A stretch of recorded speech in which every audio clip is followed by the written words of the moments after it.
सबसे बड़ी दिक्कत बाधाएं दिल्ली सरकार में भी अभी तक भी है, जो पूर्व के सरकार ने किया उसके बावजूद आम आदमी पार्टी सरकार में भी 1993 का जो डोमिसाइल लगता है उसको समाप्त करें, समय को घटाएं, उसके लिए मैं कदम उठाना चाहूंगा और तमाम लोगों से। इसके लिए मैंने केजरीवाल साहब को भी, हम लोग कई सारे टीम के मेंबर भी हैं, हम लोग ने ज्ञप्ति भी दिया था कि 1993 से शिक्षा और जो नियुक्तियां हैं उसमें ऐसा क्यों बैरिकेटिंग किया गया, इसको हटवाइए। तो मैं सर से भी आग्रह करूंगा कि इसकी भी लड़ाई हम लोग को दे, गरीबों का लाभ मिलेगा। धन्यवाद। अब आप राजेंद्र पाल गौतम जी का सुनेंगे।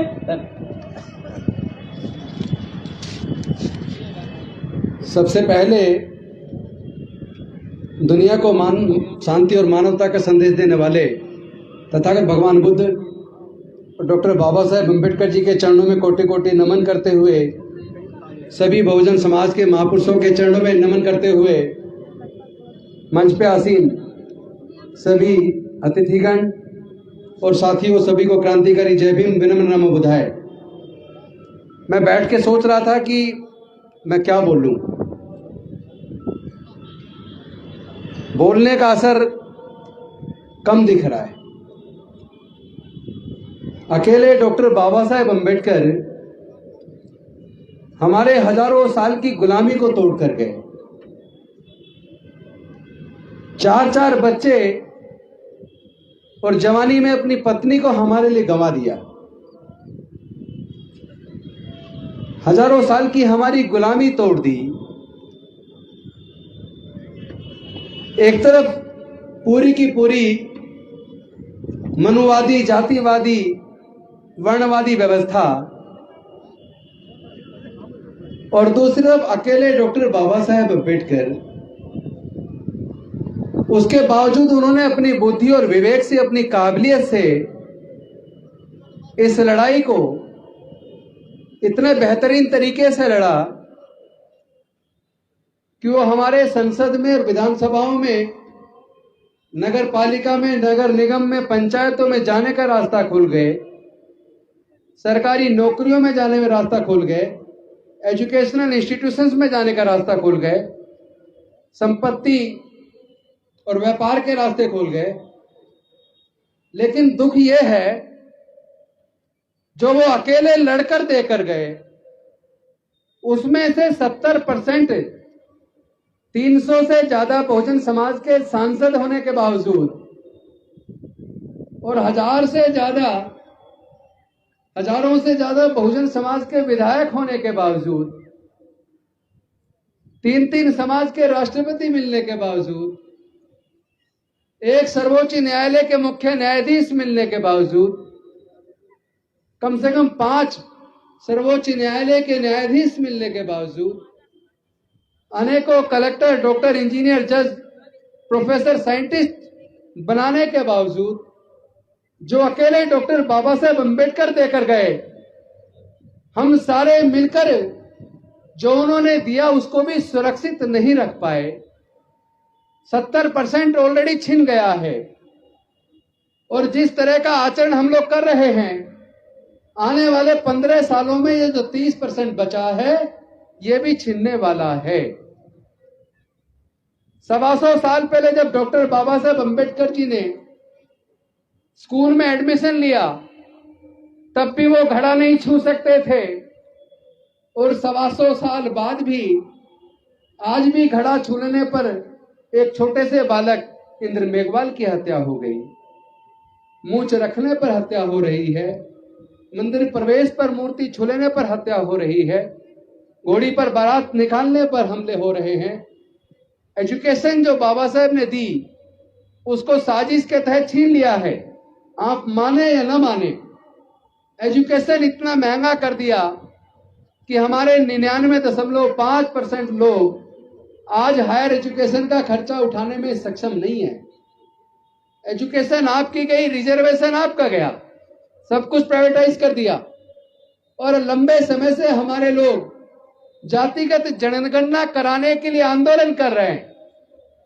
अरे लानत है उस समाज पर तो नहीं, लेकिन उस समाज के नेताओं पर जो 300 से ज्यादा संसद में होने के बावजूद 543 में से 300 से ज्यादा बहुजन समाज के लोकसभा में सांसद होने के बावजूद अगर जातिगत जनगणना नहीं करा पा रहे, भाई डूब मरो, इस्तीफा दे दो, तुम्हारे बस की बात नहीं है। तुम लोग इस लायक नहीं हो जिनको संसद में जाना चाहिए था। तुम कायर लोगों की जमात बनकर रह गए हो। हमें, मुझे लगता है, अपनी स्ट्रेटेजी चेंज करनी होगी। सर्वोच्च न्यायालय का न्यायाधीश बनने के बावजूद, एमपी एमएलए मंत्री बनने के बावजूद बाबा साहेब के दिए हुए सारे हक अधिकार हमारे हाथ से छीनते जा रहे हैं। हम उसको बचा नहीं पा रहे। और जितने भी हम आजकल सभाएं कर रहे हैं, देख रहे हैं, रामलीला मैदान बुक करते हैं, लेकिन हमारे लोग जितनी संख्या में अब से 20 साल पहले, बल्कि याद करो हमारे सीरियस नेता सीनियर लोग बैठे हैं, कभी वोट क्लब पे रैलियां हुआ करती थी, रामलीला मैदान में कम हुआ करती थी, और वोट क्लब पे कई कई लाख लोग आते थे।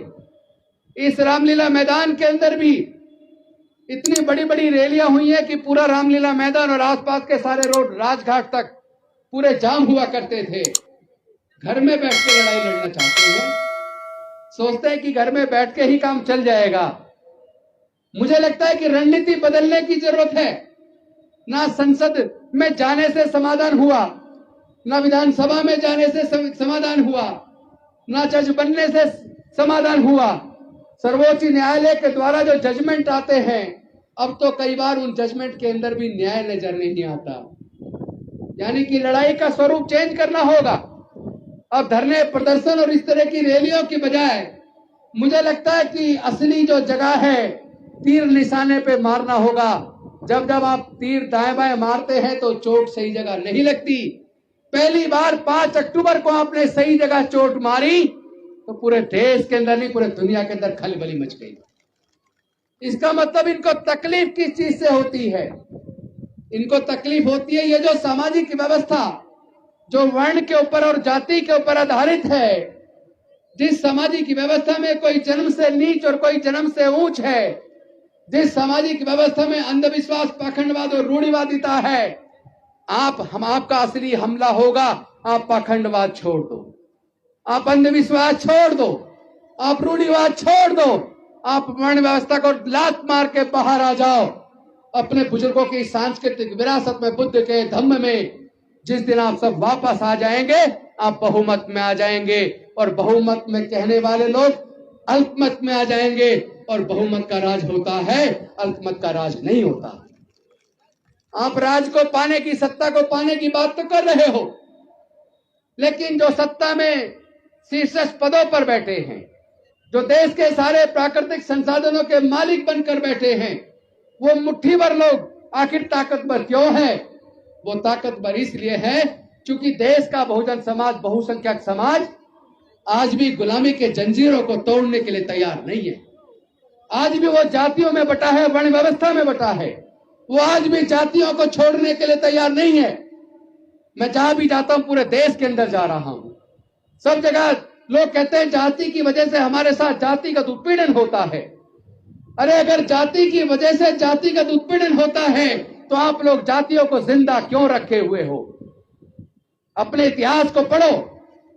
जो लोग अपना इतिहास नहीं जानते कभी इतिहास नहीं बना सकते। इतिहास बनाने के लिए पहले अपने महापुरुषों के इतिहास को पढ़ो। सम्राट अशोक के टाइम को पढ़ो। तब भारत सोने की चिड़िया थी, जब म्यांमार से लेकर ईरान तक पूरा भारत बौद्ध में था। बाबा साहब यही तो कह के गए कि इन जातियों की बीमारियों को खत्म करने के लिए भारत को बौद्ध में बनाना होगा। हमें फिर से अपने बुजुर्गों की सांस्कृतिक विरासत में, बुद्ध के धम्म में वापस आना होगा। तो इस लड़ाई को जीतने का तो एक ही रास्ता है। आप जितने मर्जी धरने प्रदर्शन कर लो, जितनी मर्जी संख्या जुटा लो, अगर धरने प्रदर्शन से काम चला होता तो जो बाबा साहेब ने दिया उसमें से 70% छीना ना होता।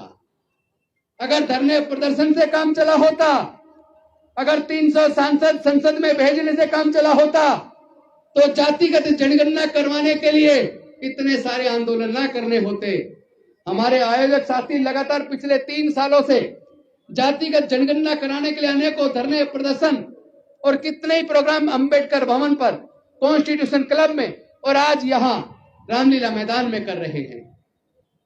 मुझे लगता है कि अब इतनी ताकत रामलीला मैदान में, अंबेडकर भवन में या कॉन्स्टिट्यूशन क्लब में लगाने की बजाय पूरे देश में भ्रमण शुरू करो और जो सांसद संसद के अंदर बहुजन समाज के बैठे हैं उनको उनके घरों में कैद कर लो। उनको उनके घरों में ही चल के आपको बैठ के उनके कमरे में जाकर पूछना होगा, आप संसद में क्यों हैं? आप संसद में किसके लिए हैं? आपने संसद में समाज के कितने मुद्दे उठाए? उनकी अकाउंटेबिलिटी फिक्स करनी होगी, उनकी जवाबदेही तय करनी होगी, उनसे पूछना होगा जातिगत जनगणना के बारे में आपने संसद में आज तक क्यों नहीं बोला? अगर एक बार सारे बहुजन समाज के सांसद संसद के अंदर खड़े होकर और सभापति जी को कह दें कि हम एक प्रस्ताव लेके आ रहे हैं कि जातिगत जनगणना सरकार करवाए, और सरकार अगर तैयार नहीं है तो हम सारे के सारे रिजाइन करने के लिए तैयार हैं। 1 मिनट के अंदर 1 मिनट लगेगा, आप देश की पूरी सरकार आपके कदमों में होगी। लेकिन कायर लोग कुर्सी को बड़ा समझते हैं, महान लोग अपनी महानता से कुर्सियों को अपने पीछे लाइन में लगा देते हैं। आप लोग अपना कद इतना बड़ा करो कि कुर्सी आपके पीछे हो। वैसे भी कुर्सी बड़ी बनती है बड़े विचार वाले व्यक्तियों से, और कुर्सी बड़े से बड़ी छोटी हो जाती है जो व्यक्ति मानसिक रूप से गुलाम है, जिसके विचार बेहद कमजोर हैं, जो अपने समाज के हक अधिकार की लड़ाई को न लड़ सके, वो देश का कितनी भी बड़ी कुर्सी पे पहुंच जाए वो कुर्सी भी छोटी हो जाती है। लेकिन छोटी कुर्सी पे बैठने वाला व्यक्ति भी जब अपनी जान अपने समाज के लिए कुर्बान करने के लिए तैयार हो जाए तो छोटी से छोटी कुर्सी भी बड़ी हो जाती है।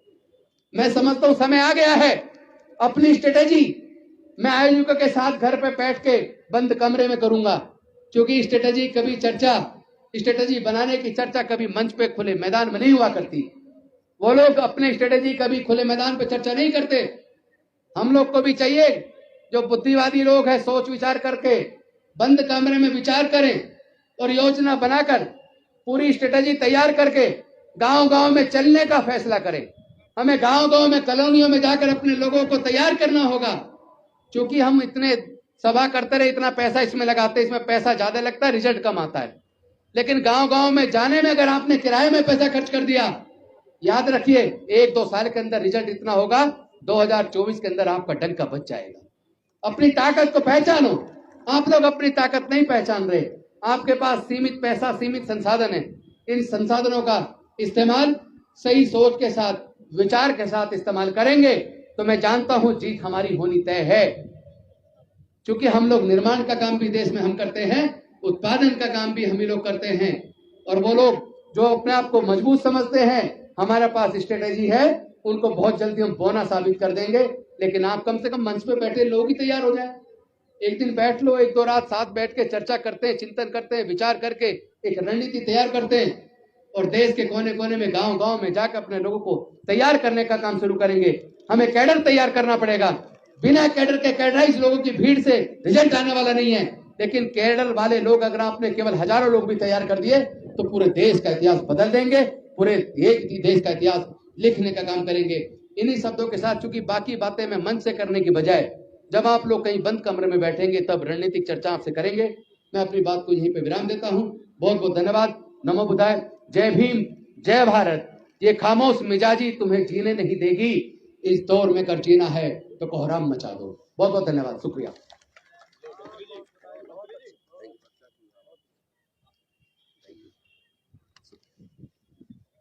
बहुत बहुत धन्यवाद मंत्री जी।